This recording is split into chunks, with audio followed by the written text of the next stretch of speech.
Hey, Arcturus here. Today, we're looking at the Justifier from LEGO Star Wars. This is set 75323. It comes with 1,022 pieces. Has some very nice art on the box showing off the ship, some interior hatches, and how you can convert it from the flying mode to the standing mode. One thing I do like about the box art here is we have what looks like Bespin Cloud City, with the Justifier flying, with that on the background. It's a very nicely done box. It looks really good on the shelves. This set I did get discounted back on Black Friday. It was, I believe, $70 off, which was quite a nice deal. Before we get to the review, if you enjoyed this video, please like and subscribe for more videos, and let me know in the comments down below your thoughts on this LEGO Justifier set. Here we have the completed Justifier and the 5 characters that come with this set. 4 minifigures. We have Cad Band, Omega, Hunter, and Fennic Shand. And we also have Todo 360. Also comes with a small little additional cargo style thing, a little like training dummy, it looks like, and some cargo. Start off with a closer look at the characters. So here we have Fennic Shand with some nice detailing here on the legs with that orange, and some nice silver and dark colors here on the chest. A few little red dots there, indicators on the character. Some orange also on the arms on both sides, and this orange and black helmet. The back is very faintly printed with some nice silver. We have it. Has dual printed faces here. Very similar expressions on both of them. Also comes with an additional hairpiece if you decide you don't want to have this character with the helmet. Nice ponytail piece there. I personally prefer the helmeted versions. Next up we have Hunter.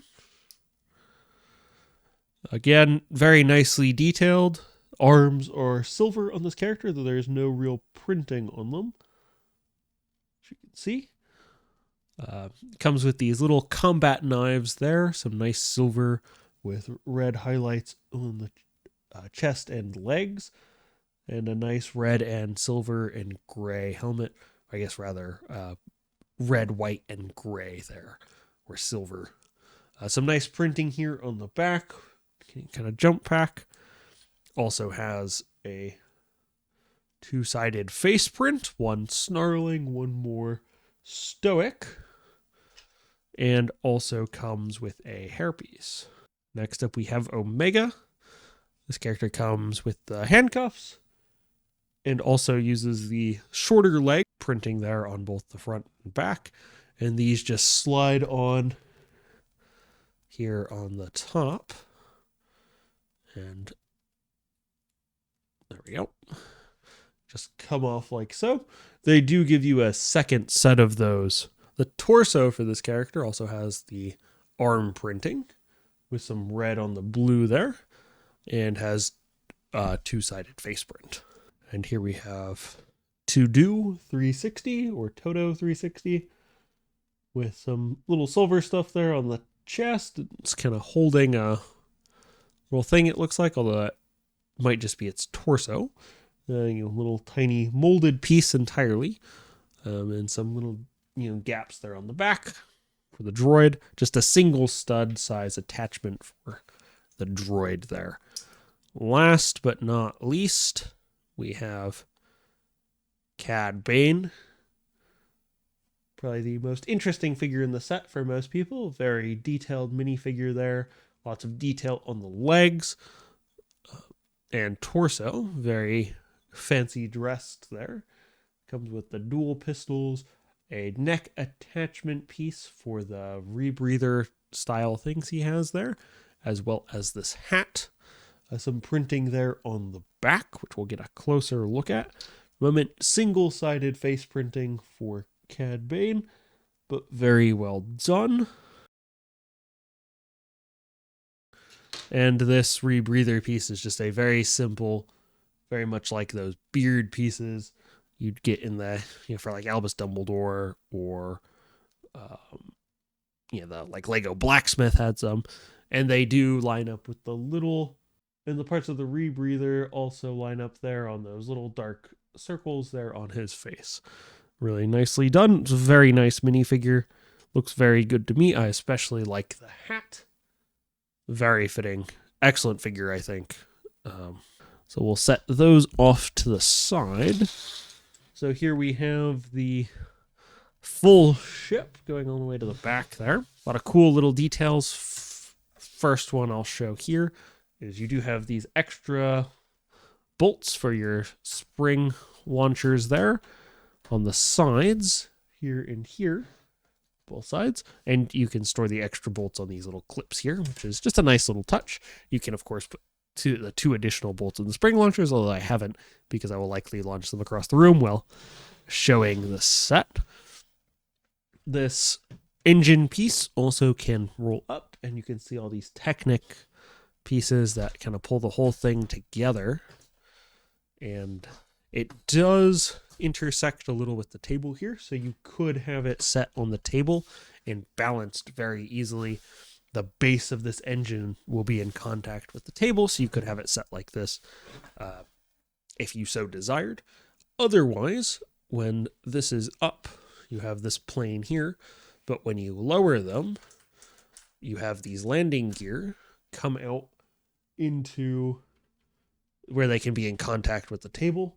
So as we lower this, they come out to the sides, and as we raise it or put it in that horizontal position, it goes into the landing mode, which is quite nice.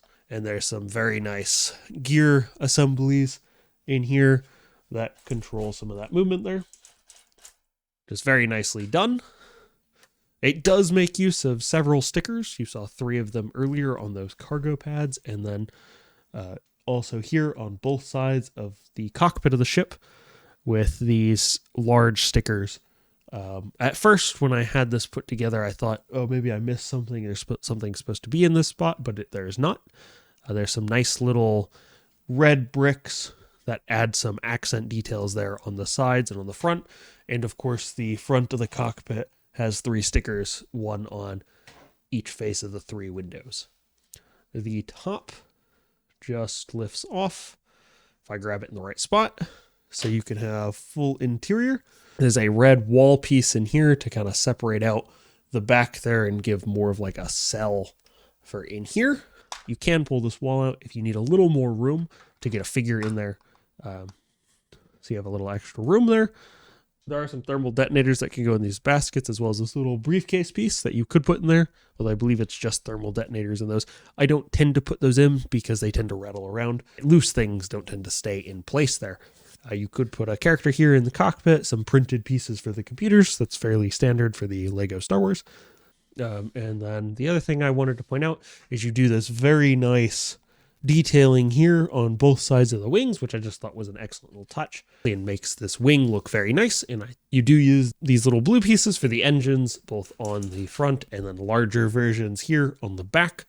And there are also these little green pieces that add some color and line up nicely with the yellow gears, which I may not be able to get the camera in there to see, although I think you can just see them peeking through. Those are also a set of gears that help control the landing gear whenever this engine block moves. Okay, that's on there.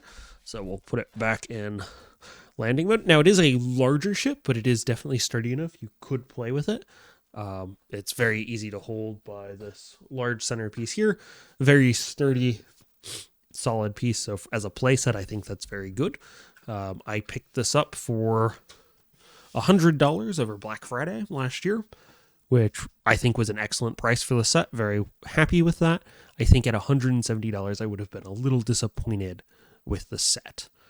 I'm not sure if this is still available on lego.com. I believe it is sold out, at least in the US, but you may still be able to pick it up from other retailers, hopefully at that lower price, because I think that was a very reasonable price for this set, as opposed to the normal price of $170. Well, that's all for today. I will catch you next week for another review.